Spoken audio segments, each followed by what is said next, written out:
Bismillahirrahmanirrahim. Assalamualaikum warahmatullahi wabarakatuh. Anak-anak, pada kesempatan ini bertemu lagi dengan Ibu Naisa di sini. Untuk kesempatan kali ini kita akan membahas cara menghitung pendapatan nasional. Ini merupakan video lanjutan dari video sebelumnya. Jadi kalau misalkan ada yang belum menonton video pendapatan nasional part yang pertama, itu silakan dibuka dulu, kemudian ditonton dulu supaya lebih jelas untuk melanjutkan ke konsep yang kedua. Jadi untuk konsep atau video yang kedua ini kita akan membahas tentang cara menghitung pendapatan nasional. Oke, sekilas saja di sini Ibu mengingatkan saja tentang metode penghitungan pendapatan nasional. Jadi ada 3 metode. Yang pertama ada metode produksi, di mana rumusnya adalah NI sama dengan VA atau value added dari sektor ekstraktif, agraris, industri, niaga, dan juga jasa. Kemudian dengan metode pendapatan, NI atau National Income atau pendapatan nasional itu diperoleh dari R di sini adalah rent atau sewa, ditambah wage atau upah atau gaji, ditambah I itu interest atau bunga, ditambah P profit atau laba. Jika menggunakan metode pengeluaran, maka NI atau pendapatan nasional diperoleh dari C itu adalah consumption atau konsumsi rumah tangga, ditambah I itu adalah investasi perusahaan, ditambah G di sini adalah pengeluaran pemerintah, ditambah X min M. X min M ini merupakan kegiatan masyarakat luar negeri di mana X adalah ekspor dan M adalah impor. Untuk keterangannya lebih jelas di sini sudah ada. Oke, selanjutnya di sini ada contoh soal.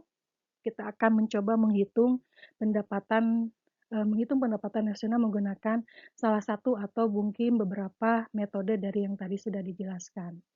Diketahui data sebagai berikut. Ini dalam miliar rupiah. Upah sebesar 25.000. Kemudian konsumsi rumah tangga 17.500, tingkat suku bunganya 30.000, sewanya 35.000, konsumsi investasinya 60.000, kemudian konsumsi pemerintahnya 22.500, kemudian labanya 35.000, ekspornya 45.000, impornya adalah 20.000. Hitunglah pendapatan nasional menggunakan metode pendapatan dan pengeluaran. Di sini perlu kalian ingat, kita diperintah untuk menggunakan 2 metode, yaitu pertama metode pendapatan dan yang kedua metode pengeluaran. Oke, kita coba menjawab, ini adalah soal yang tadi. Yang pertama kita akan menghitung pendapatan nasional menggunakan metode pendapatan.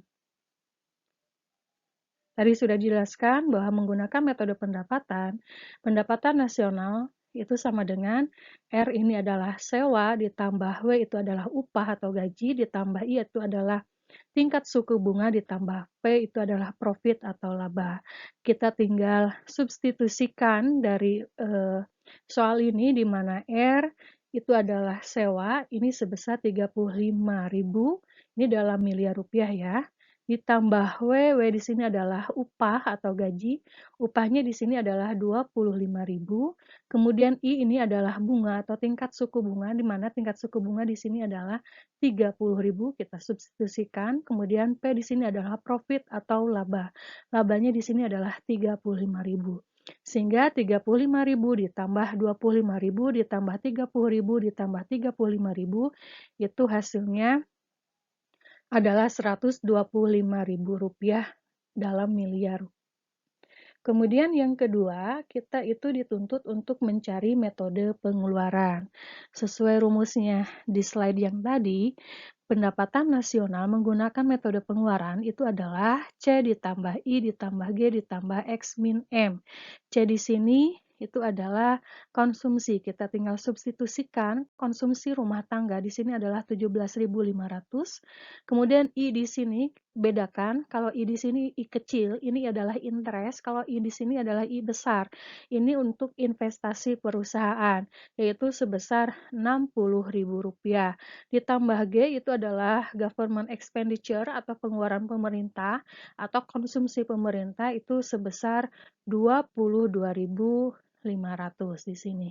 Kemudian ditambah X min M. X di sini itu adalah ekspor, kita substitusikan ekspornya adalah 45.000 dikurangi M. M di sini adalah impor. Impornya adalah Rp20.000. Kalau ada dalam kurung kita jumlahkan dulu. Di sini 45.000 dikurangi 20.000. Ini udah jelas bahwa ekspor lebih besar daripada impor. Artinya negara tersebut itu mendapatkan keuntungan. Kalau sudah dikurangi tinggal ditambahkan 22.500 ditambah 60.000 ditambah 17.500, itu hasilnya adalah 125.000 miliar rupiah. Jadi di sini antara metode pendapatan dan pengeluaran itu hasilnya sama. Kemudian kita akan membahas juga tentang konsep pendapatan nasional. Untuk video sebelumnya, itu Ibu sudah jelaskan ada beberapa konsep menghitung pendapatan nasional. Kita mulai dari yang paling besar, itu kita mulai dari konsep GNP. GNP atau Gross National Product, itu rumusnya adalah GDP dikurangi N. N di sini adalah Net Factor Income. Kalau kalian belum paham, bisa tonton video sebelumnya. Di sana Ibu sudah jelaskan tentang konsep-konsep ini. Kemudian, selanjutnya kita akan mencari NNP. NNP ini adalah GNP dikurangi penyusutan. Artinya, kalau kemarin sudah Ibu jelaskan untuk konsep pendapatan nasional, itu penghitungannya sistematis atau berurutan. Jadi, kalau misalkan GNP belum diketahui untuk mencari NNP, kita harus cari dulu GNP. GNP di sini rumusnya adalah GDP dikurangi N. Kemudian setelah NNP, kita akan mencari NNI. Ini juga berurutan. Rumusnya adalah NNP. Jadi rumus sebelumnya dikurangi dengan pajak tidak langsung. Kemudian kita juga akan mencari PI atau personal income. Ini rumusnya dari sini ya. Dari NNI dikurangi pajak perseroan, ditambah laba ditahan, ditambah iuran jaminan sosial, ditambah transfer payment. Kemudian yang terakhir, kita akan mencari disposable income atau DI. Ini rumusnya adalah PI dikurangi pajak langsung. Artinya kalau kita belum mencari PI, berarti kita harus mencari dulu PI-nya dengan menggunakan rumus yang ini. Oke, di sini ada contoh soal. Diketahui PDB-nya adalah sebesar Rp150.250 dalam miliar ya. Kemudian net factor income-nya adalah Rp8.900, pajak tidak langsungnya Rp5.000, penyusutannya Rp4.200, iuran asuransinya Rp2.400, laba ditahannya Rp1.200, kemudian transfer payment-nya Rp600, dan ada pajak langsungnya Rp6.000 miliar rupiah. Hitunglah besarnya GNP, NNP, NNI, PI, dan juga DI. Jadi kita akan menghitung secara sistematis atau berurutan. Oke, di sini ada soal yang tadi. Kita langsung yang pertama, kita akan mencari GNP. Jadi untuk GNP ini rumusnya adalah GDP dikurangi dengan N. GDP itu istilah Indonesianya adalah PDB. Di sini sudah diketahui PDB-nya adalah sebesar Rp150.250. Kita tinggal substitusikan dikurangi dengan N. N di sini adalah net factor income. Karena net factor income-nya sudah diketahui, kita tinggal substitusikan, yaitu sebesar 8.900. Kita tinggal kurangi, hasilnya adalah 141.350 rupiah, ini dalam miliar. Kemudian yang kedua, di sini kita akan mencari NNP. NNP itu adalah rumusnya GNP dikurangi penyusutan. GNP dari mana? Dari sini. Dari total yang sudah kita hitung sebelumnya, yaitu sebesar Rp141.350 dikurangi dengan penyusutan. Penyusutan istilahnya bisa replacement ataupun depresiasi. Di sini ada penyusutan yaitu sebesar 4.200. Jadi artinya 141.350 dikurangi dengan 4.200, itu hasilnya adalah 137.150. Kemudian yang ketiga, kita akan mencari NNI atau Net National Income. Itu rumusnya adalah NNP dikurangi dengan pajak tidak langsung. NNP-nya ini sudah diketahui dari yang sebelumnya, yaitu sebesar 137.150 dikurangi pajak tidak langsungnya. Di sini kita lihat, ini pajak tidak langsungnya adalah sebesar 5.000 miliar rupiah. Sehingga kalau kita kurangi, ini hasilnya adalah 132.150. Kemudian selanjutnya, kita akan mencari personal income atau PI. Ini rumusnya adalah NNI dikurangi dengan, ini dalam kurung, pajak perseroan atau perusahaan ditambah laba ditahan, ditambah iuran jaminan sosial, ditambah transfer payment. Kalau ada dalam kurung berarti kita harus jumlahkan dulu, baru bisa dihitung dengan yang lainnya. Kita substitusikan NNI dari sini, 132.150 dikurangi. Oke, di sini dalam kurung ya. Pajak perseroan, kenapa di sini 0? Karena dalam soalnya ini tidak diketahui ada pajak perusahaan. Jadi kalau misalkan di soalnya tidak diketahui, berarti kita asumsikan ini adalah 0. Ditambah laba ditahan. Laba ditahan di sini diketahui yaitu sebesar 1.200. Berarti kita substitusikan. Ditambah iuran jaminan sosial. Kemarin sudah dijelaskan iuran jaminan sosial bisa berupa iuran pensiun maupun iuran asuransi. Dan di sini yang diketahuinya adalah iuran asuransi, yaitu sebesar 2.400. Kita substitusikan, ditambah dengan transfer payment. Transfer payment-nya di sini adalah Rp600. Kita masukkan. Yang dalam kurung di sini sudah ditambah, ditotalkan hasilnya adalah 3.600. Berarti tinggal kita hitung 132.150 dikurangi 3.600, kemudian tambahkan 600.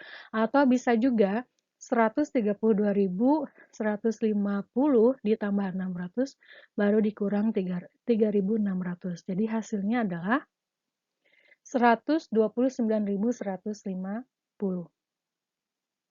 Kemudian yang terakhir, ini adalah mencari disposable income atau DI. Rumusnya adalah PI dikurangi dengan pajak langsung. PI-nya ini sudah diketahui, kita substitusikan.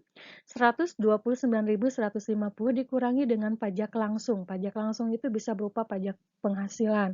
Di sini diketahuinya adalah pajak langsungnya adalah 6.000. Jadi kita substitusikan ke sini, sehingga hasil pengurangannya adalah sebesar 123.150 miliar rupiah. Ini adalah cara untuk menghitung konsep pendapatan nasional. Kemudian selanjutnya ada manfaat perhitungan pendapatan nasional. Yang pertama, kita akan mengetahui struktur perekonomian suatu negara. Apakah negara tersebut memiliki struktur ekonominya, sektor ekonomi agraris, ataupun industri, ataupun jasa. Itu bisa dilihat karena melalui metode produksi kita bisa melihat mana yang lebih condong di negara tersebut sektor ekonominya. Kemudian mengetahui perkembangan perekonomian dari tahun ke tahun, karena pendapatan nasional itu dihitung per 1 tahun sekali, jadi kita bisa melihat pendapatan nasional per tahunnya berapa, apakah berkembang atau menurun atau berfluktuasi. Kemudian membandingkan perekonomian antar negara, jadi pendapatan nasional juga bisa membandingkan perekonomian kita dengan negara lain, dilihat dari penghitungan dari pendapatan nasionalnya. Ini sebagai pedoman bagi pemerintah untuk mengambil kebijakan yang berkaitan dengan pembangunan ekonomi nasional. Karena salah satu pembangunan ekonomi indikatornya itu adalah dilihat dari pendapatan nasional. Oke, sekian untuk pertemuan kali ini. Terima kasih atas perhatiannya. Semoga bermanfaat apa yang Ibu sampaikan. Terima kasih. Assalamualaikum warahmatullahi wabarakatuh.